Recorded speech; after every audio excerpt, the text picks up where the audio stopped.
I heard a question asked once. Would you rather be the one who inflicts harm or the one who receives it? Neither is ideal, but I would much rather receive it because that is the less painful position of the two. Nothing hurts more than knowing you hurt another, especially when you do become aware of the innocence behind it all. I think forgiveness, letting go, surrendering your injustices is the key to a peaceful mind. You surely know of those traps they build for monkeys where they place something at the bottom of a narrow entrance, like a bottle. Well, there is enough room for the monkey to slip its hand in while it's empty-handed, but the little monkey, upon grabbing the bait, can't remove itself from the trap while making a fist. If it let go of the bait, boom, freedom. But some little monkeys won't let go and are trapped inside the egg. I mean bottle trap. It's all stages of ego play, is it not? How can I keep the yummy bait while maintaining my freedom? We're trying to game the system and getting gamed in turn. We pretend lots of things. We take on roles, so subtly they evolve over time. Roles that keep us safe, that protect us, that potentially get us what helps perpetuate these roles, and on we go.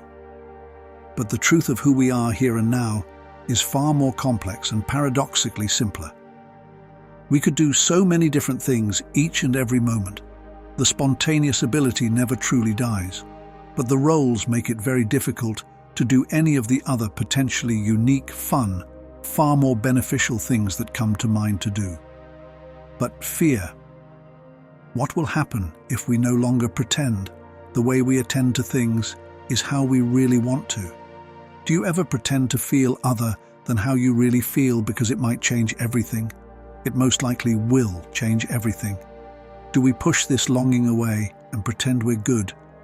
No, really, this isn't so bad and it's safe enough. And I know what will probably happen as a result. No real risk and ultimately no real reward. That's pretending. And all this other stuff is a way to distract ourselves from how much it hurts to pretend. To move this way when everything in you wants to move that. You don't know who you truly are yet. Therefore, any kind of criticism is taken as an attack on your character, the subtle role you've taken on, are trying on, in order to gain respect and admiration. When you get it right sometimes, elation. When you get it wrong, you feel rejection, because in fact your character was rejected, but that was never you. In each moment, if we're really paying attention, we act in the way that makes the most sense overall. If you don't trust in yourself, you'll second-guess yourself, or you'll apply a premeditated behavior that will then feel off to the current, unique situation happening. No need to fix yourself. Simply get in the mix, make mistakes, nail it. But most importantly, learn. You won't need anyone else to critique or confirm, as it will be apparent to you, since you're not distracted with playing the character. My intuition is honing in on how, in each polarization of positive or negative, there is still going to be a tendency towards selfishness. In the negative orientation, the negation of everything and everyone leaves the focus mainly on the one focal point of one finite entity. The positive orientation seeks to include everything and everyone within its purview, but manipulation and control then becomes hidden from awareness, because who other is there to control?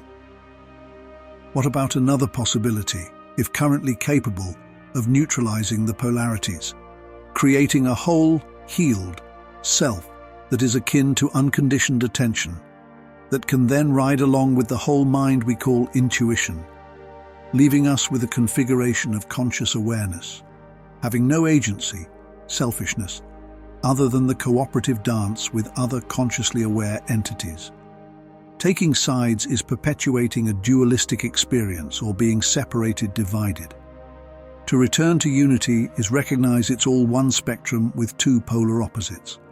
If you're able to label something as good or bad, then you're already acknowledging the full spectrum, as one cannot be what it is without the other.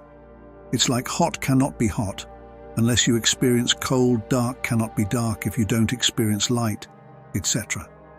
The yin and yang aren't separate. It's one thing that consists of contrasts, that help make each other form context. So instead of trying to force yourself into taking a side of love and light, return to the neutral point so you're making a choice. Both contrasting options are serving you to develop discernment, which inevitably leads to growth. You cannot grow without proper resistance, as growth comes through challenges rather than ease. Challenges no longer are challenging when you've outgrown the challenge. See the bigger picture for why this human experience is occurring in the first place. Are you here to just go through the motions and leave, or realize why you're here? Ask yourself, what is the purpose of my visit, knowing I'm not here to stay? It's come to be my understanding that ego is born from the judging aspect of mind, polarized thinking, if you will. We can discern many things, and we also discern bigger patterns, real or imagined. We can start to believe certain patterns are more desirable than others. Polarized thinking is born of that. Any movement that adheres to our agenda is good. Anything in opposition is bad. This happens even more so when the trust in life is challenged. Only in hindsight do we usually notice how events conspired to bring us exactly where we are. And when we're honest, we recognize there is no place we'd rather be, regardless of the plans we'd scribbled down otherwise. I don't think judgment ever disappears completely once the practice of it is established, but it's naturally neutralized when you also see the futility of it, as well as the innocence it was born of. It's like it still churns in the background, but with the attention so squarely on the here and now, there is little time to judge and therefore little motivation to personally manipulate circumstances, no matter how subtle they may be. Can you see how too much focus on love and light, when these terms are meant to acknowledge positivity and selective thinking, will turn upside down towards the negative aspects left out when we cherry-picked aspects of the whole? The more you strive for the good, the more you create the bad. But this is tricky for people to realize until enough dwelling in the negative has been experienced usually. A realization of neutrality is the way to balance and calm the seesaw motion of polarized thinking. Angry rumination creates the best anchoring juice in town. Don't we all contemplate, wonder about, knowingly or not, who we really are? The emotion derived through angry rumination, righteousness, is some pretty intoxicating stuff. We can feel it solidly in the body, which provides a sense of knowing oneself, and it's righteous. It must imply we are the good guy, wronged by the bad guys out there. It's heady stuff indeed. And it's horrible, terrible stuff for the body and brain.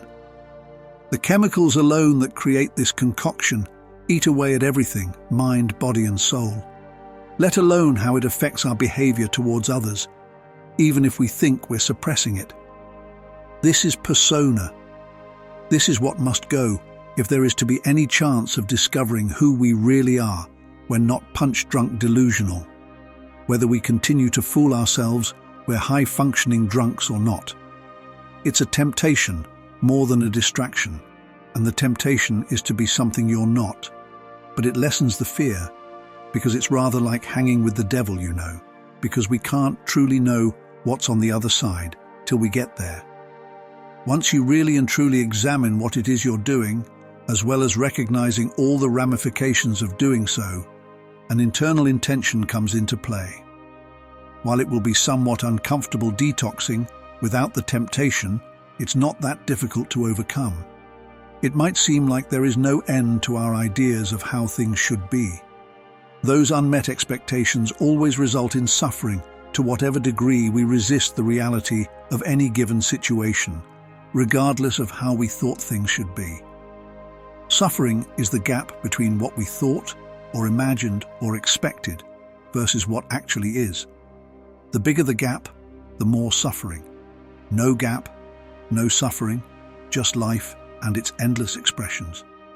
Resistance is futile ultimately, but some of us give it a really good go though. In my experience, suffering equals resistance. You can most definitely stop resisting life, and the suffering will dissipate. Will there still be pain? Yes, of course. Will there be challenges? Very tough challenges sometimes. Yes, of course. If you express a pure emotion with no holding back, there is no suffering in that. When you're raging, when you're crying, when you're laughing, when you're exhausted, there is no suffering if you don't try to stifle, suppress, or blame. You can only know the truth of this yourself by no longer resisting. The proof is in the pudding, they say. Essence is different from personhood. The childlike nature of being unconditioned and pure is what I'm referring to, rather than an actual human child. God in essence has purity and unconditional joy of a child, but also with infinite wisdom. This is something the ego cannot comprehend, as it doesn't have a point of reference of a human child that's omnipotent. An example would be a human adult playing in the rain, like a child.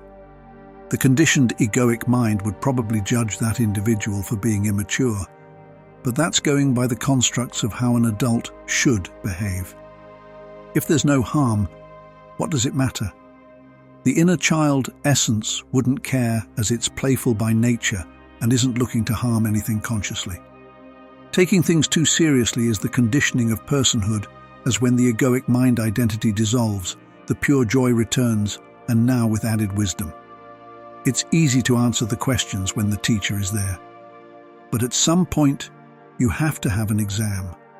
No connection to your teacher, you have to do it yourself. It's easy to be love and light when God is holding your hand. It's easy to be compassionate when it's all that's in you. It's easy to be love and fun when you're in heaven. But at some point, you have to do it yourself. In hell, no God, no spirit guides, in the center of the most gaping loneliness, in the most anxiety-inducing confusion and delusion. Can you be compassion? Can you be the light in this darkness? If you are in lonely darkness and you are love and light, you can switch yourself on and shine. It doesn't feel like you can, but you can. It's that feeling that you can't that makes it so powerful when you realize you can. Makes your love and light unstoppable. Do love. Love is not a feeling, it is a doing. Do love even if you don't feel like it. Do love especially if you don't feel it. Kick that devil back down the hole. Your instructor is not here now, just the examiner. But you can drive. You got this.